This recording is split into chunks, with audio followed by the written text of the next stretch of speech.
GR86 のECU 書き換えっていうところで、どういったところが変えられるのか、結局だから050の間で調整するか0100の間って言ったら、コントロールの幅が全然変わってきますね。そうなんですよ。今パワーが馬力出てますね。おー、気持ちいい気持ちいい加速。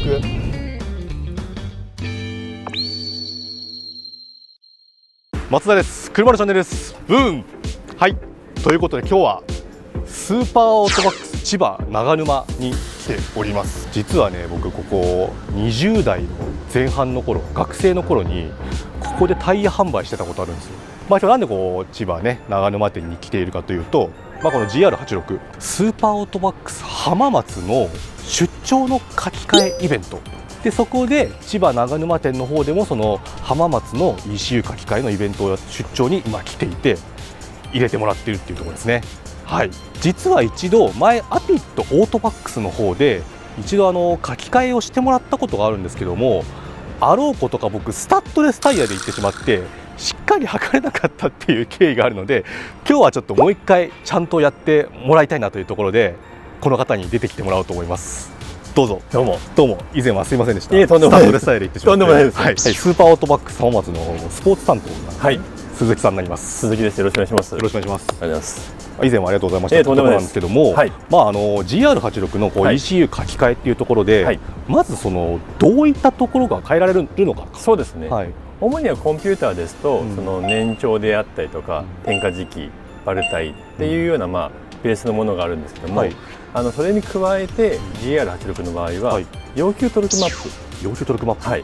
これがどの辺に効いてるかというと、アクセルを実際にこう踏んで、こう動き出すそのタイミングであったりとか、その0から100までこう踏みしろがある中で、例えばこう50% の時にどのくらいこうトルクを要求するかとか、それを組み立てるマップなんですね。ああ、なるほど。はい。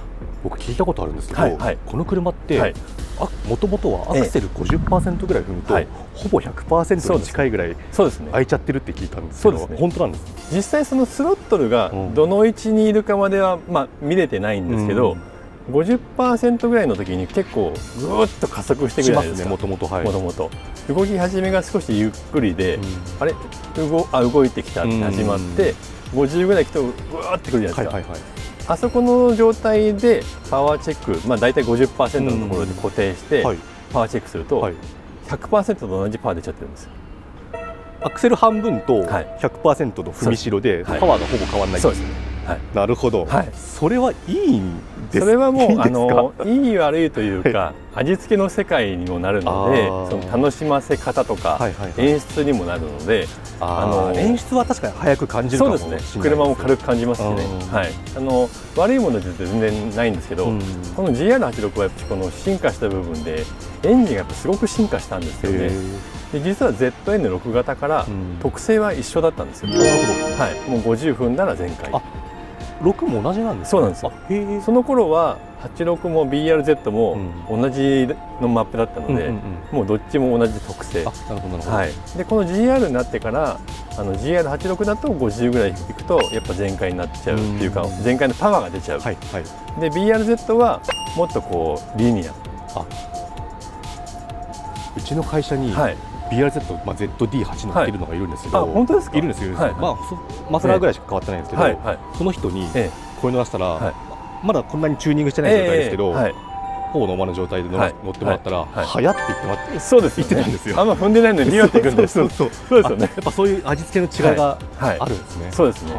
だからこう誰が乗っても普通に乗れちゃうのが BRZ、乗りやすさがすごくあって、GR86 はなんかこう楽しさの方をこう演出をちょっとこうそういう方向に持っていったのかなと。ただこれがそのサーキットとか走られるじゃないですか。でそういういろんなシーンでこうじゃあそれが乗りやすいかとか、そのトラクションをうまくコントロールできるかとか、そういうアクセルでコントロールする領域って結構あるじゃないですか。そこをじゃあ やりやすいかっていうとすごくポイントが狭いんですよね。そうですね。結局だから050の間で調整するか0100の間って言ったら、コントロールの幅が全然変わってきますね。そうなんですよ。それがやっぱりそのやっぱアクセルを踏んだ時に反応があってくれた方が僕もやっぱ楽しいじゃないですか。まあそうですね。踏んだ分を加速するぞみたいな、それがやっぱしないと、なんか踏んだんだけどもうなんか加速しないなとか、そっか、パワーが50より奥に行っても変わんない。そうですね、そうです。なのでこうパワーはあるんですけど、なんか反応しないからなく感じちゃうとか、逆にコントロールの幅増やしてあげることで結構思い通りというかができるように。そうですね。で、いざそういうサーキットとかスポーツ走行のシーンでもよりリニアにこうエンジンパワーをコントロールできるので、そのトラクションがかけやすくなったりとか、アンダーオーバーとか、こうフリースピードウェイとかの第3セクターとか上りじゃないですか。そうですね。ああいうところってやっぱりそういう過渡特性があると、そうですね、確かにありますよね。その微調整が必要。そんなに踏んでないんだけど車が行こうとしちゃってるから、なんかこの足アンダーだなとか、でもうちょっと行くとオーバーになっちゃうとか、そういうのがそのリニアになるとこうなくなるというか、すごくコントロールできるようになるので、そういった環境を作った上で足のセッティングとかに入っていくと、すごくこう車の完成度が早くしっかりできるというか、それでかいですね。そうですね。その辺がうちのスポーツ ECU のこの GR86 の中の一つの売りというか、昔からやってきた流れですよね。他に何か？他にはその電動ファン。電動ファン。はい。電動ファン、ラジエーターの後ろに電動ファンがついてるんですけど、電動ファンの作動温度をちょっと下げてあげる。そうするとこう100度とかまで上がりきってから電動ファンを回して水温を落とすっていうと、ちょっとこう偉いじゃないですか。もう上がっちゃってるんで、でもうちょっと早く回し始めてあげて、その水温を少し抑えてあげる。上昇をちょっと抑える。そうですね。そうするとその水温が下がることによって、多少ですけど油温もやっぱり引っ張ってもらえるので、そういった冷却系のメリットがあったりですとか、あとはその今やってるのはその始動時のファーストアイドル。この車みんなコールドスタートうるさいって言いますもんね。そうですね。駅間にやると特にちょっと響くじゃないですか。それも意味があってやってることなので、なくすがいいっていうわけじゃないかもしれないんですけど、ちょっとこう落ち着かせてあげる。抑えられるんですね。そうですね。なくすこともできるんですか？結構車によってはもう始動時からもういきなり800回転ぐらいな。そうするとちょっと触媒の温まりも遅くなっちゃうので、そういったデメリットというかそういった部分も出ちゃうんですけど、その辺を中間域というか、この辺りがいいかなっていうところに落とし込んでる。なるほど。それも結構そうですね。マフラー変えてる人は結構やりたいかもしれない。コンピューターやりたいけどファーストアイドルなんとかなりますかみたいな問い合わせも多かったので、最初はちょっと点火時期のリタード幅とかだけが出たんですけど、やっぱりそういうニーズが多かったので、ちょっともう少しマップを変更してみて、今のやつはちょっと落ち着きが早くなってます。あとはですね、やっぱサーキットっていうところで一つの武器がそのフラットフットシフト。フラットフットシフト、聞いたことあります。聞いたことあります。これは通常ね、シフトアップするときとかは、アクセルを離してクラッチ踏んで、でシフト操作じゃないですか。なんですけどフラットフットの場合はアクセルを全開のままでクラッチ切ってシフト操作する。アクセル全開のままでクラッチ切ると、通常だったらババババっていっちゃう。レブまでいっちゃいますよね。どうなる？そこを何回転上がったら点火レブを入れるっていう設定ができるようになっているので。なるほどなるほど。止まるみたいな。そうです、止まります。かといってすぐ止めちゃうと、点火のパンパンパンパンってすぐなっちゃうので、ちょっとその回転持たせてあげながら止めてあげるみたいな。なるほど。ナチュラルに。そうですね。本当にだから速いシフトをパンって入れれば、パンパンってなる前に入っちゃうし。そういうのをやることで、増田さんの車もだいぶクラッチ軽いじゃないですか。フライホイールめちゃくちゃ軽いですね。すごくレーシーで楽しいんですけど、その反面シフト操作がゆっくりになっちゃうと落ち込みがそうですね。早いですよね。離してる時も。そうですね。早いですね。そうですよね。そうですね。そこをちょっとこう上でキープしてあげてシフトつなげるようになると、またそれがなんか一つの武器になるかと思って。確かに。一般道じゃあんまりやらない。あんまりそうですね。あんまりヒットなかなか良さそうですね。そうです。ここ一発とかいう時はありかなっていうところで、これもアップデート的に今入れてるメニューになるんですけども、じゃあこれからはそうです、基準は入れさせてもらって、アクセル全開で操作した時だけ入るっていう。いいですね。いいですね。一応その ECU、エクテックのコンピューターですと、ECU コネクトっていうのがあるんですよ。全然何か何か分かんないけど、その ECU コネクトを OBD2 につけて、でスマホとペアリングすると、マップ切り替えができるようになるんですよ。スマホで。手持ちのスマホで。そうです。そうするとフラットフットも例えばモード3の時にオンにするとか、そういうふうにもできるんですけど、一応条件がアクセル全開っていう条件があるので、一応今なくても使えるようにしてるっていうふうにしてます。あとはレブリミットですね。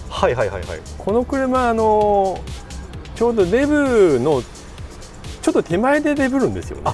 そう赤いところまで踏んでいくとバババってなるんですよ。なっちゃいますよね。なりますなりますで、なんか場合によってはお仕置きモードにも入っちゃうみたいでそうなんですか。瞬間なんか反応しないみたいななるらしいんですよ。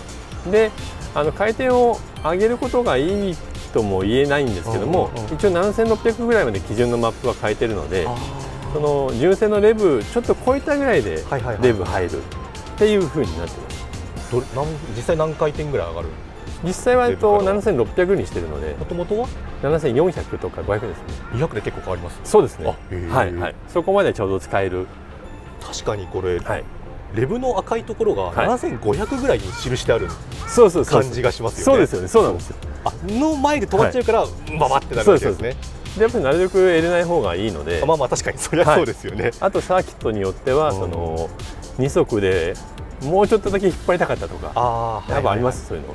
いや、あります。だからギアをチェンジするかどうか悩んじゃうみたいな、悩むコーナーとかあるんで、そういうとこも良さそうですね。高いギアであればもう手前で上げちゃう方がパワー的にはもうそこの領域ってもう落ち始めちゃうんで、7500とか600とか落ちちゃうんで、なので4速とかでそこまで引っ張るよりかは4速高いギアの時はもうちょっともうパワーが落ちてくるところで上げちゃう方が車速は乗ると思います。だけど2速3速とか吹き上がりが速いところでシフト操作をなくしたい時は引っ張ってもらってるみたいな。そうもう一個あるんですよね。リミッターカットもらって。リミッターカット、もちろんです。細かく言うと本当にいろいろやってるんですけど、大きく分けてもそうですね。そのあたりがやってますので、それがだから当然浜松さんに行ってもいいし、出張のイベントでも同じことがやってもらえる。そうです。特にこの長沼店はうちが初めて出張できたところなんですけど、そうなんですか。そうなんですよ。本当に浜松と同じ環境が同じシステムがあって、なるほど。でイベントの時は僕と、あとそのメカニックも来るので、なのでコンピューターだけじゃなくて、コンピューターと駅マニをつけたいとか、コンピューターとマフラーつけたいとか、っていうのも事前に言っていただければお値段の方もお出しして OK いただければその商品持ってきて、でピットでつけてからコンピューターやるみたいな。すごいですね。そういったサービスをやってます。もともとでも例えば駅マについてます、マフラーついてますっていう人でもできる。もちろんですよね。HKS さんの駅マに限らず、できますので、実際この ECU のスポーツ ECU の書き込みっていうんですか、だけだとおいくら万円？ECU のみの場合は13万2000円。めちゃめちゃ安いですね。なんで基本インストール、うちがベースで作ったデータのインストールと、こういう形で原車でのセッティング、で最後パワーチェックまでしてパワーシートもお出しして13万2000円でやってまして。そんな安くて大丈夫ですか？もう頑張ってそこはなるべく多くの方にそうですね、体感していただきたいので。いやちょっと安すぎて本当にいいのかっていうぐらいの感じですけども、今回はちょっと前回ね、先ほども言った通り、そうですね、スタッドレスじゃちゃんとできなかっていうところ、仕切り直しのところで、それから実はそのエアクリーナーHKS コールドエアとかついてるので、そういうところも含めてちょっと見てもらおうかなというところで、実際にやってもらいましょう。よろしくお願いします。お願いします。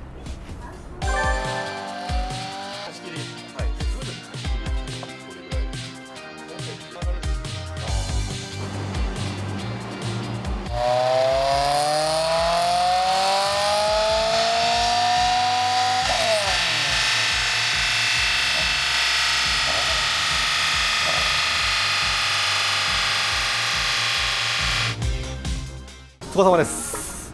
お疲れ様です。無事に終わりました。はい。どうですか？ちゃんと今回は原車で回せましたので、ね、燃長であるとか、点火時期も全部取り直して、今非常に安定していい状態ができたと思います。いい状態ですね。これが今最終のパワーデータになるんですけども、パワーこの緑の方を見ていただくようになりますね。緑の方で今パワーが 252.9 馬力出てますね。そうですね。はい。純正がだいたい240ぐらいなので、このローラーで測った場合、なのでうちの場合その同じ条件でやった前とやった後のそのデータを必ず取るんですけども、だいたい15馬力ぐらい上の方で上がってきて、駅間に変えると中間の馬力で13馬力ぐらい上がりますよっていうのは HS のマフラーだとそうじゃなくてピークパワーでピークも15ぐらい上がりますね。そうですね。やばくないですか？で中間は19とか20馬力ぐらい。トルクとかも含めてコンピューターやってあげると単体でも良くなるんですけど、駅前単体でもコンピューターやるとまたさらに良くなる。なるほど。じゃあ中間で20馬力ぐらい上がって、そうです、ね、上の方でも10ちょい。そうですね、上がります。これはかなり体感できそうですね。そうですね、気持ちよく走っていただけるかなと。なるほど。であとはその原車でやってるっていうのはやっぱこのパワーが持続性がすごく高くなるというか、点火時期とかもノッキングとかも聞きながらやってるので、この車により合った点火マップができてるので、そうするとこのパワーのバランスが安定するんですよね。例えばその鈴木さんにお願いしたら、一台一台検車。そうです。すごいですね。大変ですね。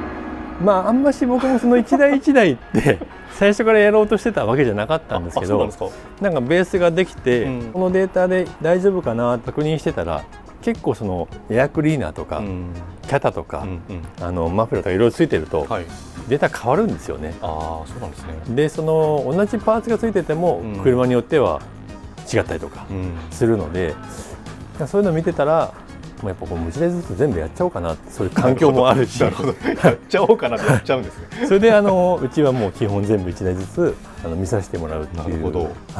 やってます。すごいです。今回はだからタイヤがちゃんとしてるからちゃんと測れた。そうですね。パワーもちゃんと測れて何回も回せて。よかったです。スタッドレスって確かなんか速度もねあるじゃないですか。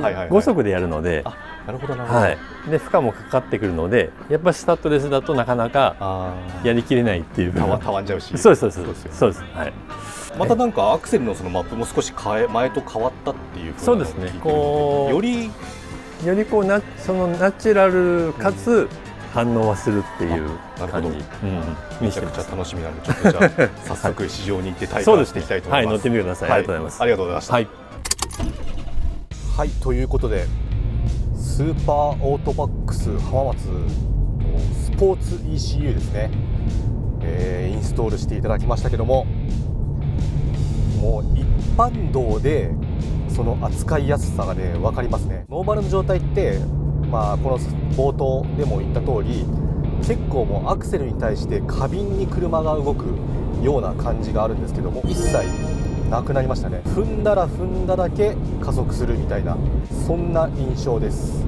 高速とかサーキットとかでの扱いやすさ、コントロール性能、そういうものをね上げるという意味合いだけじゃなくて、こういう一般道みたいなごく低速域での扱いやすさもかなり変わりますね。本当にアクセルを踏み始める瞬間から誰でも分かると思います。例えばサーキットとかってブレーキドーンと踏んでアクセルバーンって踏んでっていう、その繰り返しみたいなのが多いじゃないですか。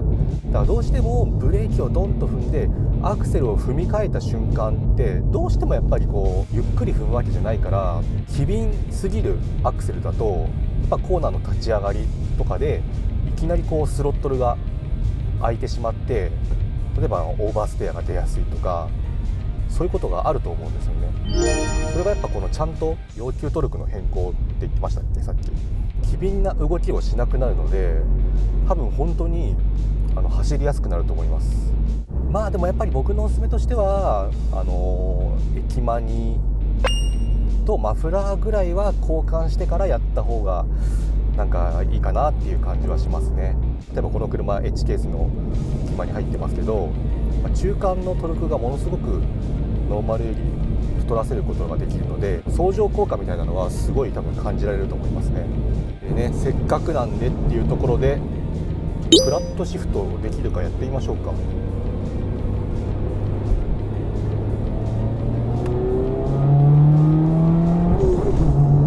できますねすごっ、面白フラットシフトアクセルベタ踏みのままクラッチ踏んでパンってつなぐ、アクセル踏みっぱなしでシフトアップができますね。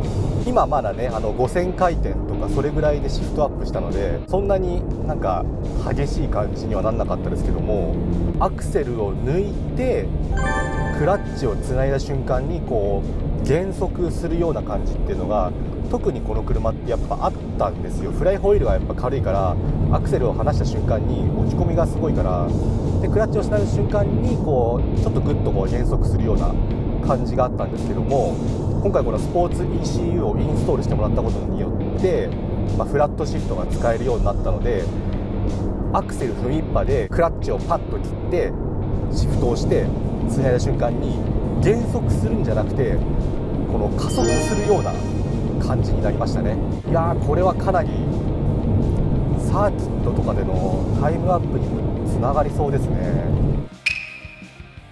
今ちょっと踏めるので少し踏もうかな。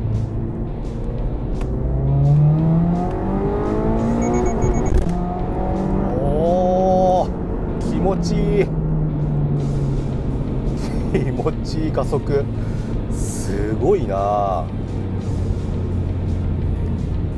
今フラットシフトも使いながらやったんですけど、いやすごいなんかこう途切れないパワーの出方がすごいですね。今3000ぐらいから踏んでみましたけど、書き換える前って4000ぐらいで詰まったような感じっていうんですか、少しあったんですけど一切それがなくなってブワーッと一気に回るようになった感じですね。で当然ね馬力も結構上がってますから、回転の上昇とともに高まるこの高揚感みたいなやつもねすっごいプラスされて、かつこのシフトを早くできるっていうところ、いやこれすごいですね。ちょっとこれは感動レベルだな、この ECU SA 浜松スポーツ ECU ですね。ちょっとこれ13万2000円安すぎません？これ鈴木さん、これ値上げした方がいいですよ多分。そうオートバックス自体がこう全国的にこう展開しているお店っていうのもあって、価格設定がやっぱちょっと安いんだと思います。でやっぱ鈴木さんも言ってたのも、スポーツ ECU の良さっていうのをなるべくこう多く広く人に知ってもらいたいっていうのもあって、ちょっとやっぱ手を出しやすい価格に設定しているって言ってました。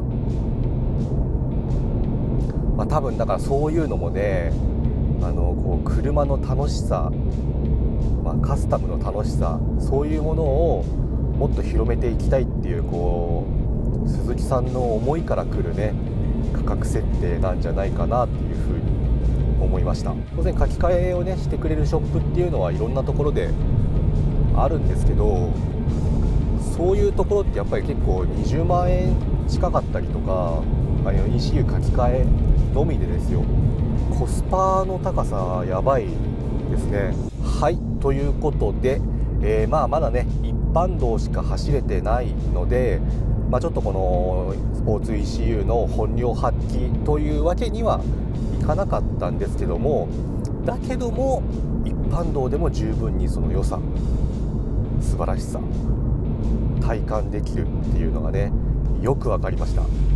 今後サーキット何回かすでに入ってますので、そういうところでね別途しっかりとインプレッションをしていきたいなというふうに思います。はい、ということでこの動画が良かったよ、ためになったよ、そんな風に思ってくれた方がいらっしゃいましたら、ぜひいいねボタンとチャンネル登録、そして SNS のフォローもよろしくお願いします。どうもありがとうございました。